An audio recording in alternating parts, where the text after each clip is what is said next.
الرجیم بسم اللہ الرحمن الرحیم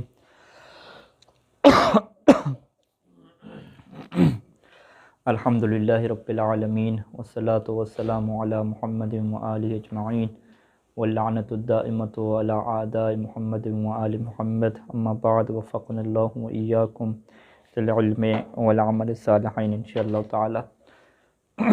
قرآن مجید میں سورہ یونس کی آیت نمبر 20 جس میں ارشاد ہو رہا ہے کہ وَيَقُولُونَ لَوْلَا أُنزِلَ عَلَيْهِ آيَةٌ مِّن رَّبِّهِ فَقُلْ إِنَّمَا الْغَيْبُ لِلَّهِ فَانتَظِرُوا إِنِّي مَعَكُم مِّنَ الْمُنتَظِرِينَ کہ وہ لوگ، وہ مشرکین رسول خدا صلی اللہ علیہ وآلہ وسلم سے جو مطالبہ کرتے تھے کہ آخر اللہ کی طرف سے اور ان کے رب کی طرف سے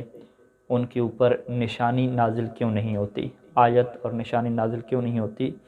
تو اس کے بدلے میں اللہ نے یہ کہا کہ فقل، اے حبیب ان سے یہ کہہ دیجئے کہ انما الغیب للہ، کہ غیب اللہ کے لیے ہے، فانتظروا انی معکم من المنتظرین، تم بھی انتظار کرو اور میں بھی تمہارے ساتھ انتظار کرنے والوں میں سے ہوں۔ اس آیت مجیدہ کی تفسیر باطنی میں چھٹے امام سے جو روایت نقل کی گئی ہے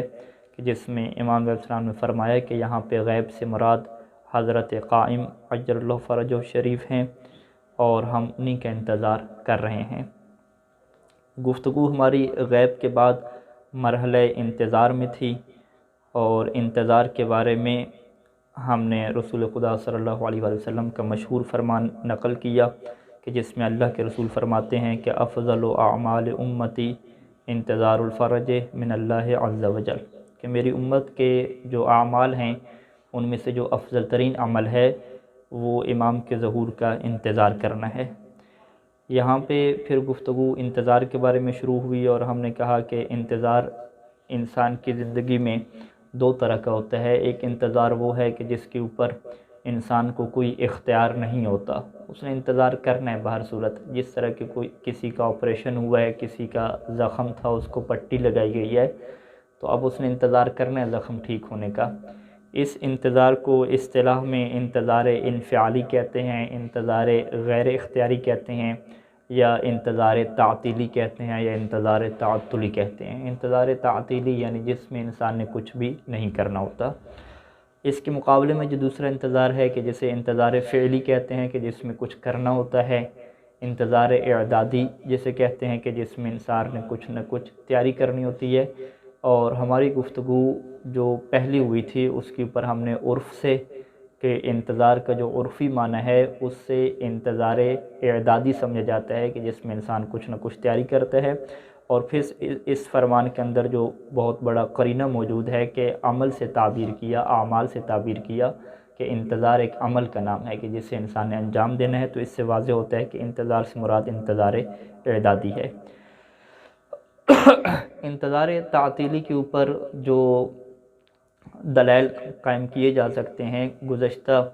گفتگو میں ایک دلیل کے اوپر اور اس کے رد کے اوپر گفتگو ہوئی تھی کہ جو دلیل در حقیقت اس بات کو بیان کرتی تھی کہ ہمارے انتظار کرنے اور ہماری تیاری کرنے کا امام کے ظہور کے پہلے ہونے میں یا بعد میں ہونے میں کوئی کردار نہیں ہے۔ اور ان کے پاس روایات تھیں کہ جس روایت کے اندر یہ تعبیر کیا گیا تھا کہ جو اللہ کے دن ہیں، 3 دن مقرر ہیں کہ جس میں قیامت کا دن ہے، موت کا دن ہے، اور یوم القائم ہے، امام زمانہ کے دن ہے۔ تو اس روایت کی تفسیر میں دیگر روایات بھی نقل کی تھیں اور یہ بات ثابت کی تھی کہ انسان کا جو عمل ہے اس عمل کا بہت بڑا کردار ہے ظہور کے وقت کے آگے اور پیچھے ہونے میں، جس طرح سے انسان کی جو موت ہے اس کے اندر جو ہے وہ انسان کے اعمال کے کردار ہوتا ہے۔ یہ گزشتہ گفتگو تھی۔ آج کی جو گفتگو ہے انتظار تعطیلی کے اوپر ایک اور روایت سے استدلال کیا جاتا ہے، اور یہ روایت الکافی میں شیخ کلینی علیہ رحمہ نے نقل کی ہے کہ جو روایت ابو بصیر سے ہے کہ ابو بصیر امام صادق علیہ السلام سے نقل فرماتے ہیں کہ امام صادق علیہ السلام نے فرمایا کل رایت ترفع قبل قیام القائم فصاحبها طاغوت، کل رایت کہ ہر پرچم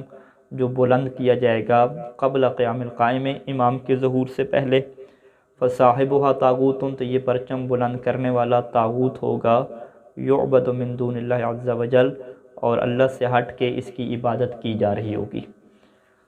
تو اس روایت سے وہ یہ ثابت کرتے ہیں کہ امام کے زمانے سے پہلے ہمیں کسی قسم کا کوئی قیام نہیں کرنا، کوئی علم بلند نہیں کرنا، کوئی پرچم بلند نہیں کرنا۔ اور روایت کے اندر بھی لفظ کل آیا ہے، کل رایتن کہ ہر قسم کا رایا، چاہے اس پرچم بلند کرنے کا مقصد یہ ہو کہ اسلامی حکومت بنانا ہو، یا اس پرچم کے بلند کرنے کا یہ مقصد ہو کہ کوئی جمہوری ٹائپ کا نظام بنانا ہو، یعنی کوئی بھی اگر آپ دین کے نام پہ کوئی بھی آپ پرچم بلند کرتے ہیں اور وہ بھی امام کے ظہور سے پہلے کرتے ہیں، تو امام علیہ السلام نے فرمایا کہ اس پرچم کا اٹھانے والا طاغوت ہوگا کہ جس کی اللہ سے ہٹ کے عبادت کی جا رہی ہوگی۔ بس اس حدیث سے ان کے بقول یہ ثابت ہوتا ہے کہ ہم نے کوئی تیاری نہیں کرنی اور ہم نے کوئی قیام وغیرہ اور کسی قسم کی حکومت اور ظالمین کے خلاف قیام نہیں کرنا، بس انتظار کرنا ہے یعنی ہمارا کوئی کردار اس میں نہیں ہوگا، اور جب امام آئیں گے تو اسی وقت ہی قیام ہوگا اور اسی وقت ہی ساری کی ساری حکومتیں بنیں گی۔ اب اس روایت سے کیا یہی مطلب ہے؟ یہی مطلب نہیں ہے۔ اس سے پہلے ایک مقدمتاً ایک گفتگو کا عرض کرنا ضروری ہے کہ کسی بھی روایت سے اگر آپ نے نتیجہ نکالنا ہو کہ کیا امام علیہ السلام یہی بیان فرمانا چاہ رہے ہیں، تو آپ ایک روایت کے اوپر اکتفا نہیں کر سکتے، کیونکہ یہ ہمارے پاس روایات میں یہ چیز موجود ہے کہ جس میں واضح طور پہ یہ بیان کیا گیا ہے کہ ہمارے کلام میں عام اور خاص ہوتے ہیں، ناسخ اور منسوخ ہوتے ہیں، مطلق اور مقید ہوتے ہیں، لہذا پورے کی پوری کلام کو دیکھنا پڑتا ہے، ہر قسم کی روایت کو دیکھنا پڑتا ہے۔ جیسا کہ الکافی میں پورا باب لکھا گیا ہے کہ جس باب کا عنوان ہے باب اختلاف الاحادیث، کہ حدیث کا آپس میں اختلاف رہتا ہے، اور وہ اختلاف کس قسم کا ہے کہ جس میں امیر المومنین علیہ السلام یہ فرماتے ہیں، اور یہ سلیم بن قیس ہلالی کی ابان بن ابی عیاش یہ روایت ہے کہ جس میں فرماتے ہیں مولا کہ فإن امر النبی مثل القرآن، کہ نبی صلی اللہ علیہ وآلہ وسلم جو امر دیتے تھے وہ بھی قرآن کی طرح ہیں، ناسخ و منسوخ، خاص و عام و محکم و متشابہ۔ اور اسی طرح سے امام رضا علیہ السلام کی روایت بھی ہے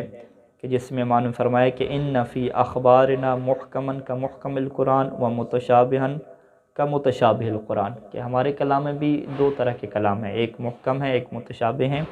بس تم کیا کرو، متشابہ کو محکم کی طرف پلٹاؤ اور متشابہ کو بغیر محکم کے نہ لینا، نہیں تو گمراہ ہو جاؤ گے۔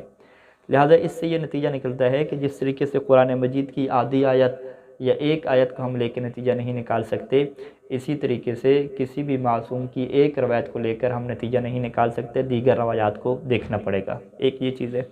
اور پھر دیگر روایات کے ساتھ ہٹ کے خود اس حدیث کے اندر غور و فکر کرنا، یہ بھی ہمارے لیے ضروری قرار دیا گیا ہے، جیسے کہ علامہ مسیل الرحمٰن نے امام صادق علیہ السلام سے یہ روایت لکھی ہے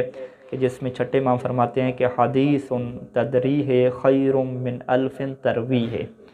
کہ ایک حدیث کہ جسے تم نے سمجھ لیا وہ تمہارے لیے ان 1000 حدیثوں سے بہتر ہے کہ جسے تم روایت کرتے ہو۔ یعنی روایت کرنا، حدیث کا رٹا لگا لینا، یہ کوئی کمال نہیں ہوتا، حدیث کا جو سمجھنا ہے یہ کیا ہوتا ہے، کمال ہوتا ہے۔ اور پھر اسی روایت میں امام نے فرمایا کہ لا یکون الرجل منکم فقیحا حتی یعرف معاریض کلامنا، کہ تم میں سے کوئی شخص اس وقت تک فقیہ نہیں بن سکتا جب تک وہ ہمارے کلام کے معاریض کہتے ہیں خفیہ اشارے، جب تک وہ ہمارے کلام کے خفیہ اشاروں کو نہ سمجھتا ہو۔ تو لہٰذا یہ دو چیزیں ہمارے سامنے آ گئیں کہ ہم نے دیگر احادیث کو دیکھنا ہے کہ ان میں کیا تفسیر کی گئی ہے رایہ کی اور قیام کی، اور پھر خود اس حدیث کے اندر کیا کوئی اشارے اور قرائن موجود ہیں یا موجود نہیں ہیں۔ جہاں تک اس حدیث کا تعلق ہے تو اس حدیث میں کل رایت ترفع کہا گیا تو یہ حدیث عام ہے۔ اب ہم دیگر حدیث کو دیکھیں گے تو کیا وہ اس کے لیے خصوصیت بن سکتی ہیں یا نہیں بن سکتی۔ اس ضمن میں آپ کے سامنے 4 احادیث کو نقل کروں گا کہ جن سے یہ بات واضح ہو جائے گی کہ اس حدیث میں کل رایت سے کیا مراد ہے۔ ایک مرتبہ درود پڑھ لیں سارے مل کے۔ اللہم صل علی محمد و آل محمد۔ نہج البلاغہ میں امیر المومنین علیہ السلام سے پہلا فرمان ہے کہ جس میں امام علیہ السلام یہ فرماتے ہیں کہ ایھا المؤمنون انہ من رعا عدوانا یعمل بہ، کہ جو کوئی تم میں سے عدوان کہتے ہیں زیادتی کرنا، ظلم کرنا، ناانصافی کرنا، کہ تم میں سے جو ناانصافی اور زیادتی کو دیکھے کہ جس کے اوپر عمل کیا جا رہا ہو، وَمُنْكَرًا يُدْعَى إِلَيْهِ، اور ایسی برائی کو دیکھے کہ جس کی طرف دعوت دی جا رہی ہو۔ یعنی اب صورتحال کیا بن چکی ہے کہ ناانصافی ہو رہی ہے، ظلم ہو رہا ہے، تو اب کیا کرنا ہے؟ مولا کیا فرماتے ہیں؟ کیا قیام کرنا ہے یا قیام نہیں کرنا؟ اب یہاں پہ مولا جو ہے وہ 3 مراحل کا ذکر فرماتے ہیں۔ پہلا مرحلہ کہ فَأَنْكَرَهُ بِقَلْبِهِ، کہ جو اپنے دل سے نفرت کا اظہار کرے، فَقَدْ سَلِمَ وَبَرِئَ، وہ بندہ محفوظ ہو گیا اور اس کا ذمہ بری ہو گیا۔ وَمَنْ أَنْكَرَهُ بِلِسَانِهِ، اور جو دل سے ہٹ کے اپنی زبان سے بھی اظہار کرے اور اس کے خلاف احتجاج ریکارڈ کرے، فَقَدْ أُجِرَ، تو اسے اجر بھی ملے گا، ثواب بھی ملے گا۔ وَهُوَ أَفْضَلُ مِنْ صَاحِبِهِ، اور یہ اس بندے سے افضل ہے کہ جو فقط دل سے کیا ہے، نفرت کا اظہار کر رہے۔ تیسرا جو سب سے افضل ہے، وَمَنْ أَنْكَرَهُ بِالسَّيْفِ، کہ جو اس ناانصافی کو تلوار سے روکے، تلوار سے یعنی طاقت سے، قیام سے، جو اس برائی کو روکے اور ظلم کو روکے، ناانصافی کو روکے، اور اس کا مقصد کیا ہو؟ یہ مقصد نہ ہو کہ وہ خود جو ہے وہ اپنے لیے لوگوں کو بلائے اور اپنی جو ہے وہ زندگی کو آسانی میں لے جائے اور عیاشی کرے، نہیں، جو ظلم اور زیادتی کو تلوار سے روکے یعنی قوت سے اور قیام سے روکے، لِتَكُونَ كَلِمَةُ اللَّهِ هِيَ الْعُلْيَا، تاکہ جو اللہ کا کلمہ ہے، اللہ کا دین ہے، وہ بلند ہو جائے۔ وَكَلِمَةُ الظَّالِمِينَ هِيَ السُّفْلَىٰ، اور جو ظالمین کا شعار اور کلمہ ہے اور جو ان کا ہدف ہے وہ کمزور پڑ جائے۔ فَذَلِكَ الَّذِي، تو یہ وہ بندہ ہے کہ أَصَابَ سَبِيلَ الْهُدَىٰ، کہ جس نے ہدایت کے راستے کو پا لیا ہے، وَقَامَ عَلَى الطَّرِيقِ، اور سیدھے راستے کے اوپر قائم ہو گیا ہے، اور وَنَوَّرَ فِي قَلْبِهِ الْيَقِينُ، اور یہی وہ بندہ ہے کہ جس کے دل میں یقین کیا ہو گیا ہے، یقین کا نور آ چکا ہے۔ تو اس فرمان میں امام علی علیہ السلام واضح طور پہ فرما رہے ہیں کہ ظلم اور زیادتی کے خلاف تلوار کے ذریعے سے قیام کرنا یہ ایک ایسی چیز ہے کہ جس کی وجہ سے انسان ہدایت کے راستے کے اوپر چل نکلتا ہے اور اس کے دل میں یقین کا نور کیا ہوتا ہے، منور ہو جاتا ہے۔ اب اس فرمان کو پہلے فرمان سے ملائیں کہ کل رایتن، کہ ہر وہ پرچم جو قیام قائم سے پہلے بلند ہوگا، تو اس کی تفسیر واضح ہو جاتی ہے کہ ہر پرچم سے وہاں پہ مراد پھر یہ والا پرچم نہیں ہے کہ جو ظلم اور زیادتی کے خلاف بلند ہو، کیونکہ جو ظلم اور زیادتی کے خلاف بلند ہو رہا ہے وہ تو انسان ہدایت کے راستے پہ ہے، طاغوت کے راستے پہ نہیں ہے۔ اور خود اسی فرمان کے اندر اگر آپ قرائن کو ڈھونڈنا چاہیں تو اسی فرمان کے اندر جو سب سے بڑا قرینہ ہمارے سامنے موجود ہے کہ جس میں فرماتے ہیں کہ فَصَاحِبُهَا طَاغُوتٌ، کہ اس پرچم کا اٹھانے والا طاغوت ہوگا، يُعْبَدُ مِن دُونِ اللَّهِ عَزَّ وَجَلَّ، کہ جس کی عبادت اللہ سے ہٹ کے کی جا رہی ہوگی۔ جبکہ اس فرمان میں مولا نے کیا فرمایا کہ اس کا مقصد کیا ہے کہ تاکہ اللہ کا کلمہ بلند ہو، اللہ کا دین بلند ہو۔ تو لہٰذا دو الگ چیزیں ہیں۔ اگر ایک انسان اس وجہ سے قیام کرتا ہے تاکہ وہ اپنی عبادت کی طرف لوگوں کو بلائے، اپنی ذاتی اطاعت کی طرف لوگوں کو بلائے، اللہ کے دین کی طرف نہ بلائے، تو یہ طاغوت ہے، اور اس کی امام علیہ السلام نے کیا کیا، مذمت کی ہے کہ امام کے قیام سے پہلے ایسا پرچم اگر اٹھے گا کہ جو اللہ کی عبادت سے ہٹ کے اپنی عبادت کی طرف بلائے گا تو وہ ضلالت ہے اور گمراہی ہے اور طاغوت ہے۔ لیکن جو مولا علی علیہ السلام کے فرمان کے مطابق نہج البلاغہ میں جو اس وجہ سے پرچم اٹھائے تاکہ اللہ کا دین بلند ہو جائے اور وہ لوگوں کو اللہ کے دین کی طرف بلائے، تو وہ سبیل ہدا پہ ہے، وہ ہدایت کے راستے پہ ہے۔ لہٰذا یہ ایک فرمان دوسرے فرمان کو ہم نے جوڑ کے دیکھیں گے تو نتیجہ ہمارے سامنے کیا واضح ہے۔ اور اسی طریقے سے دوسری روایت وہ بھی نہج البلاغہ میں ہے کہ جس میں امام علیہ السلام یہی بیان فرما رہے ہیں کہ جو لوگ برائی کو دیکھتے ہیں اور اس کے مقابلے میں جو کردار اپناتے ہیں وہ کون سا کردار ہے۔ اس میں مولا نے یہ فرمایا کہ جو اپنے ید سے فَمِنْهُمْ الْمُنْكِرُ لِلْمُنْكَرِ بِيَدِهِ وَلِسَانِهِ وَقَلْبِهِ، کہ کچھ لوگ ایسے ہیں کہ جو برائی کو روکتے ہیں بِيَدِهِ، اپنے ہاتھ سے۔ ید کا مطلب کیا ہے؟ قوت اور طاقت سے، قیام کے ذریعے سے، اپنے قیام کے ذریعے سے، طاقت کے ذریعے سے روکتے ہیں، اپنی زبان کے ذریعے سے روکتے ہیں اور دل کے ذریعے سے بھی روکتے ہیں۔ تو یہ وہ لوگ ہیں کہ جن کے اندر المستکمل لخصال الخیر، کے خیر کی ساری خوبیاں ان کے اندر کیا مکمل ہو چکی ہیں۔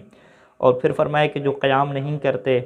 اپنی طاقت سے نہیں روکتے، فقط زبان اور دل سے روکتے ہیں،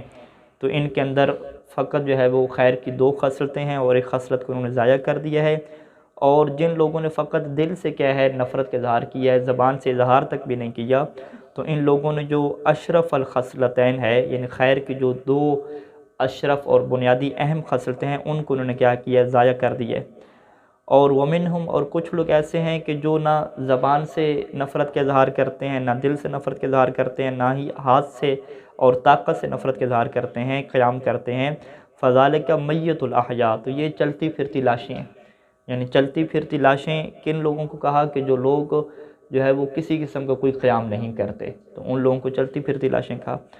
تو لہٰذا اس فرمان میں امام علیہ السلام مذمت کر رہے ہیں، اور آپ پہلے فرمان کو لیں کہ جو قائم سے پہلے جو پرچم بلند کرے گا تو وہ طاغوت کا ہوگا، تو دونوں کو اگر آپ جوڑیں گے تو آپ کہیں گے کہ کل رایت سے وہاں پہ مراد کون سا پرچم ہے کہ جو گمراہی کے لیے اٹھے، جو اللہ کے دین کو تباہ کرنے کے لیے اٹھے، وہ کیا ہے، طاغوت ہے۔ جو اللہ کے دین کی خاطر اٹھے وہ طاغوت نہیں ہے۔ تیسرا فرمان الکافی مرحوم قرآن الرحمن اس روایت کو نقل فرمائے کہ جس میں امام علیہ السلام فرماتے ہیں کہ من رفع رایت ضلالت فصاحبها طاغوت، کہ جو گمراہی کا پرچم بلند کرے گا تو ایسا بندہ کیا ہوگا، طاغوت ہوگا۔ اب اسی فرمان کو آپ پہلے فرمان جو عام ہے اس کے ساتھ آپ جوڑیں کہ عام فرمان میں کیا کہا کہ کل رایت ترفع قبل قیام القائم، اور اس میں کیا تعبیر کیا کہ کل رایت، اس میں کیا فرمایا کہ من رفع رایت ضلالت، وہاں پہ کل رایت ہے، رایت میں تفسیر نہیں ہے کہ آیا وہ جو پرچم ہے وہ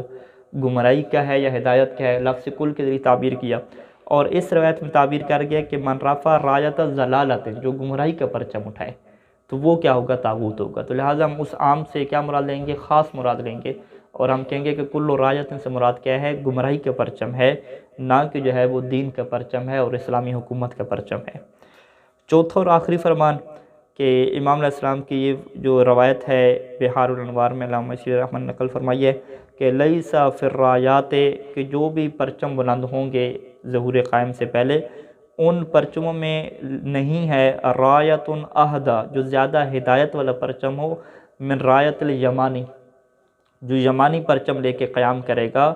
اس کے پرچم سے ہٹ کے کوئی بھی ہدایت والا پرچم نہیں ہے۔ وَهِيَ رَایَةٌ هُدًى، وَهِيَ رَایَةُ هُدًى، یہ ہدایت کا پرچم ہوگا۔ ہدایت کا پرچم کیوں ہوگا؟ لِأَنَّهُ يَدْعُو إِلَىٰ صَاحِبِكُمْ، کیونکہ یہ پرچم تمہیں صاحب امر اور امام زمانے کی طرف بلائے گا۔ فَإِذَا خَرَجَ الْيَمَانِيُّ، جب یمانی خروج کرے گا اور قیام کرے گا تو حرم بَيْعَ السلاح علی الناس وکل مسلم، کہ وہ لوگوں کے اوپر اور ہر مسلمان کے اوپر اسلحے کی بیع و شراء کو حرام قرار دے گا۔ وَإِذَا خَرَجَ الْيَمَانِي، اور جب یمانی قیام کرے اور خروج کرے، فَانْحَزْ إِلَيْهِ، تم اس کے ساتھ مل جانا، فَإِنَّ رَایَتَهُ رَایَةُ هُدًى، اس کا جو پرچم ہے وہ ہدایت کا کیا ہے، پرچم ہے۔ اب اس روایت کو اگر آپ پہلی روایت کے ساتھ جوڑیں کہ یہاں پہ امام علیہ السلام مدح فرما رہے ہیں اور کہہ رہے ہیں کہ یمانی کا جو پرچم ہوگا وہ سب سے زیادہ ہدایت والا ہے، وہ تمہیں امام زمانے کی طرف دعوت دے رہا ہوگا، اور پہلے فرمان میں کیا فرما رہے ہیں کہ قائم سے پہلے کوئی بھی پرچم اگر بلند ہوتا ہے تو وہ طاغوت کا ہوگا، تو آپ دونوں کو اگر جوڑیں گے تو واضح نتیجہ نکلے گا کہ وہ طاغوت کے اس وجہ سے ہے کہ یعبد من دون اللہ عز و جل، کہ وہ اللہ کی عبادت سے ہٹ کے اپنی عبادت کی طرف بلا رہے ہیں، جبکہ یہ جو پرچم ہے یمانی کا، یدعو الی صاحبکم، یہ امام زمانے کی طرف بلا رہے ہیں۔ تو پس خلاصہ کیا ہوا کہ اگر ایک روایت کو فقط کل رایت کو دیکھیں تو اس سے آپ کو مراد ہر پرچم نظر آ رہا ہے، لیکن آپ دیگر روایات کو ساتھ رکھ کے دیکھیں گے تو یہ بات واضح ہوگی کہ اس رایت سے مراد ہدایت کا پرچم نہیں ہے بلکہ گمراہی کا پرچم ہے، اور کل رایت سے مراد ایک ایسا پرچم ہے کہ جو اسلام کی طرف، دین کی طرف، حکومت اسلامی کی طرف نہ بلائے بلکہ اپنی ذاتی خواہشات کی طرف اور اپنی ذاتی کیا ہے، حکومت کی طرف بلائے، تو وہ پرچم کیا ہے، طاغوت کیا ہے اور گمراہی کیا ہے۔ اور وہ پرچم دو دین کے لیے بلند ہو، جو لوگوں کو امام زمانے کی طرف دعوت دے، جو لوگوں کو روایات اور احادیث سے حکم شرعی استنباط کر کے بتائے اور کہے کہ روایت اور آیت کے مطابق یہ آپ لوگوں کی ذمہ داری بنتی ہے، تو وہ یقیناً لوگوں کو معصوم کے فرامین کی طرف لے کر جا رہا ہے، معصوم کے حکم کی طرف لے کر جا رہا ہے، اپنی ذاتی عبادت کی طرف نہیں لے کر جا رہا۔ تو یہ پرچم ہدایت کا پرچم ہے، اور مولا علی علیہ السلام نے اور دیگر ائمہ علیہ السلام نے ایسے پرچم کی تعریف کی ہے اور تائید کی ہے۔ صلی اللہ علی محمد و آلہ اجمعین۔ تمام مرحومین کے لیے ایک مرتبہ سورہ الحمد اور 3 مرتبہ توحید پڑھ لیں۔